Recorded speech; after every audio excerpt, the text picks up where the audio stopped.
নিখোঁজের ১৬ দিন পর গোপালগঞ্জে উদ্ধার হয়েছে ৩ বছরের শিশু ফারিয়ার মরদেহ। শিশুটির মায়ের বিরুদ্ধে উঠেছে হত্যাকাণ্ডের অভিযোগ।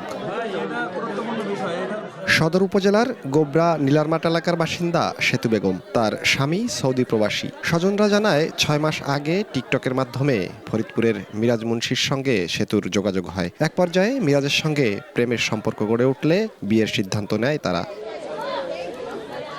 এরই মধ্যে পালিয়ে বিয়ে করেন সেতু মিরাজ।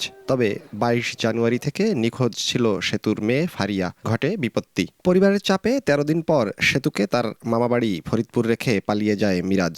সেতুর সঙ্গে তার মেয়ে ফারিয়া না থাকায় সন্দেহ হয় মামাবাড়ির সদস্যদের। এক পর্যায়ে মেয়ে ফারিয়াকে হত্যা করে মরদেহ লুকিয়ে রাখার কথা স্বীকার করে সেতু।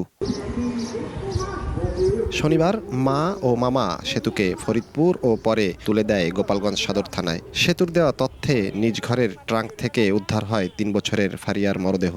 আমি দেখি না, আমার দাদুর না নিশ্চিত ধরে না, ফোন ধরে না, ফোন ধরে না। ছেলে দাঁড়াইছিল ঘরের ভিতরে, ও উন্না পেঁচাইয়ে পরে শেষে ওই ছেলে দরজার সামনে বটি নিয়ে করছে যে তুই মেয়ে মারবি, তারপরে তোর আমি নিয়ে যাবো। বাড়ির লোকে বলে নাই যে ওর একটা মেয়ে আছে ভালো মন্দ। তখন ওরা বুঝেছে কি মেয়ে নিয়ে আসে, মেয়ে কি করছে। ছেলে জানে আমি ম্যারিজ হয়েছি, ওর সাথে ফিরে ধরা খেয়ে যাবো।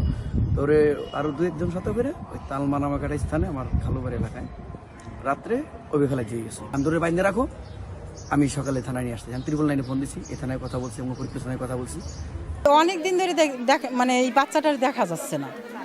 তার মার সাথে হয়তো আমরা চিন্তা করছি যে তার মার সাথে তার বাবার বাড়িতে গেছে বা কোনো আত্মীয় বাড়িতে গেছে, এই হলো আমরা জানি। সুষ্ঠু বিচার হোক তার এই ছোট বাচ্চা, এতটুক ছোট বাচ্চা, সে নাবালক বাচ্চা কিভাবে মারলো। একটা মা হয়ে যদি সন্তান এরকম মারে, তা মানুষ তো এখন সন্তানরা তো তার মারে বিশ্বাস করবে না। এখন মা হলে কি প্রকৃত তারে মারতে পারে সন্তানরে?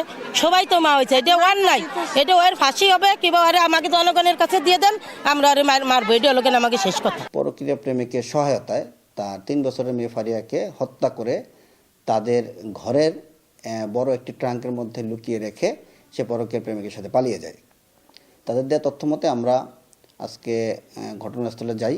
ঘটনাস্থলে গিয়ে তাদের বর্ণনা মতে ট্রাঙ্কের মধ্যে থেকে লাশটি উদ্ধার করে লাশটি পোস্টমর্টমে পাঠিয়েছি এবং পরবর্তী আইনগত প্রক্রিয়া চলমান রয়েছে। সেতু বেগমকে আটক দেখানো হয়েছে। ৪ বছর আগে রুবেলের সঙ্গে বিয়ে হয় সেতুর। গত ১ বছর ধরে সৌদি প্রবাসী রুবেল। ফারিয়া ছিল তাদের একমাত্র কন্যা সন্তান। জয়ন্ত শিরালী, সময় সংবাদ, গোপালগঞ্জ।